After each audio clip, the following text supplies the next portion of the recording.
Hey, it's Chad with Drive to Lightning. Check it out. We're talking about the Chevy Bolt EUV from 2022, the Premier. Here's some likes and dislikes. More thorough review to come.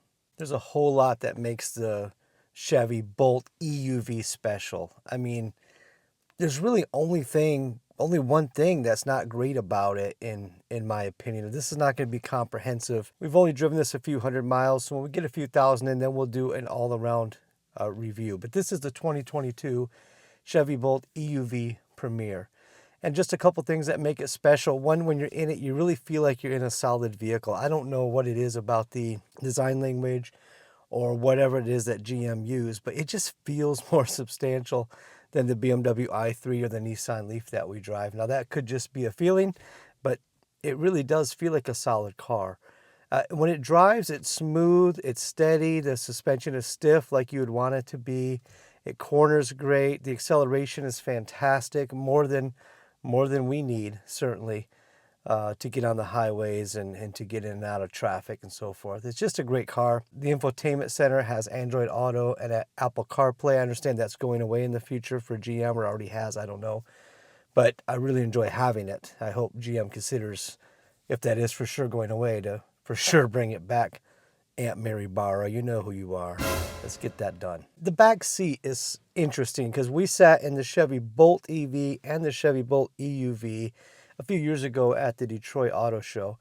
And we thought it was just a few inches difference at the time, but now that I've actually ridden in the back seat of this and had a taller person in front of me, there is room to spare and spare and spare. This is a very roomy car. Now, when it comes to riding 5 deep, we did put 3 full-grown adults in the back seat, and they said the legroom was fine, but the side to side, they felt squished. Now, these are regular size folks, and they felt there's a little tight side to side for 3 adult men in the back, but the legroom was great. So for 4, I think you could drive across the country, and people will be comfortable. A cool feature that's new to us that our other vehicles don't have is instead of a rear view mirror, we have a rear view camera. It has taken some getting used to, but now that we have gotten used to it, we really, really prefer it to have a camera over a mirror. Now you can also turn that off and revert to the mirror, which we did the first day or two because we're like, I don't know about all this mirror stuff. Some of the redundancies built into this are interesting. For example, on the back of your steering wheel, you have buttons for volume up, volume down, skip track, backtrack. But you could also control all of that, from your infotainment center. So it's interesting. That's just extra stuff built in. Yeah, I don't know why they do that, but I've grown custom and fond of using the buttons on the back of the steering wheel. One of my favorite features, and I think Sarah as well, is the paddle. The paddle, which allows you to activate your regen more aggressively, because it does have one-footed driving as an option, which we use all the time. But even more aggressively, you pull back on the paddle, and then the car slows right down and comes to a stop. That's a cool feature that I'm fond of. How about the headlights? This one surprised us too. They're like adaptive brights. So you're driving down the dark road at night, you got your brights on, obviously, because, hey, brights. And then you realize that the cars are coming in. What do? You flick your brights off, flick them on, flick them on, flick them off, right? Not this one. It'll automatically turn them off when it identifies that. We love that. Another feature that is just way too cool is adaptive cruise. Now, you may already have this in your vehicle, but we've never had adaptive cruise before. So we set the cruise control at 70 miles an hour, let's say, and you're going down the highway and someone comes in front of you, your car will just automatically slow down and keep that safe distance between you and the car in front of you. And then they pull off and then boom, your car will speed right back up. So instead of putting it in cruise and always having to adjust it for traffic, just set it and leave it alone. Let it do its thing. Now that is a really nice feature. Now because this is the Premier, you've got the vented seats, so you've got seat heating in front and the back, but you also have seat cooling in the front. We just started summer here in Michigan, and already that's played a role in our life.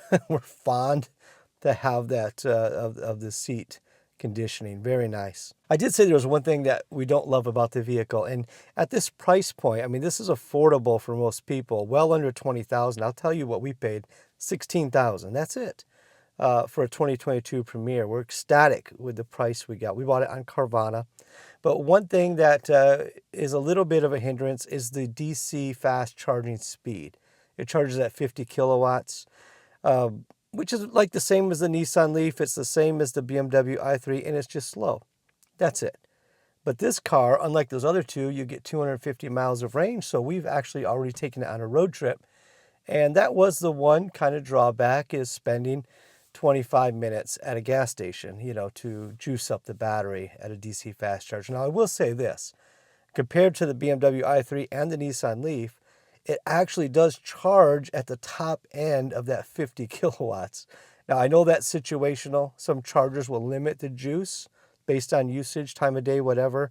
But I've never had the BMW i3 or the Nissan Leaf charge at max capacity. It's always 30, 40 kilowatts. So that was nice to see. Now, here's a big thing that offsets that a little bit. Tesla superchargers. The Chevy Bolt EUV and EV has access to some Tesla superchargers. To find out which ones, download the Tesla app, put in your car, and then just do find a charger. And it'll show you only the ones that are available to you. And we have tested the Tesla supercharger, and it is amazing. Very easy to use with the app, and extremely effective charging. And where we were, it was reasonably priced. I know these things can get pricey in touristy areas. That's to be expected. But yeah, the Tesla supercharger access is a big deal for the Chevy Bolt. Another thing, we think it looks good. Now, not everybody will think this, but we think it's a very attractive little car. Just nice 17-inch wheels and tint windows. It's got the black accents, and it's got this beautiful red. They also, they come in other colors, but this is the color Sarah wanted. So it took some finding, looking, and we found it. Here it is. The Chevy Bolt EUV Premier has sport mode. Now, why you'd want sport mode in a car like this, I don't know. But it's awful fun to play with it. The caution is, and this I learned the hard way, you put it in sport mode and you punch it on a safe road with nobody around, of course, and you could burn the tires, which we did a couple times. And it's going to get costly if you keep burning the tires. Front wheel drive this car, by the way, just so you know. There is no frunk in the Bolt. I like having the extra storage in the BMW i3, the frunk. Of course, the Nissan Leaf does not have a frunk either, but it does have decent space in the back, and of course you can flop the seats down for more space. It's a great space as far as space goes. It's a great little travel car. We will be making a more detailed review when we have the experience to do so. It's still new to us, so we want to really test stuff out before we tell you everything that we like and don't like. But as far as affordable EVs go, it's hard to beat the Chevy Bolt EUV. Like I said, this one was $16,000. Those finds are out there. You can find things like that. It was rare for us, so we were excited to get it. But depending on the state you're in, there might be some tax credits. Federally, there was a $4,000 tax credit if it's a one-owner used EV under $25,000, I think is the way it works. So that's here now, but I don't know how long that'll be there, of course. But we were able to take advantage of that, which was nice. Here's a drawback. It's a small, minor drawback. Sarah and I don't like front to back cup holders. We prefer our cup holders to be side by side because we sit side by side, and I don't want to put my elbow in her coffee. So it's nice to have side by side. But you can't have everything you want. But you do get wireless phone charging. That's a big plus. It's a huge plus. You get where you're going and your phone's fully charged. That's awesome. This car has emergency braking. You get too close to somebody, it might save you or somebody else. So that's kind of nice. We haven't tested that because I don't know a safe way to test that. If I could think of one, or if Sarah's not around for a couple of days, she goes on a work trip or something, then maybe I'll test it. But emergency braking, it's just even having it there, just knowing it's there is pretty nice. Nice deal. Stereo system's good. Now there's a package you can buy that has a sunroof and a Bose sound system. This doesn't have the Bose sound system, but whatever it is, it's a good sound system. I know a little bit about sound, and I'm pretty impressed with the sound system. And I don't miss the sunroof because we feed the birds. So you can guess what happens when you feed a bunch of birds to your sunroof. Just want to say thank you for being here with me. Thank you for subscribing. Thank you for giving us the thumbs up.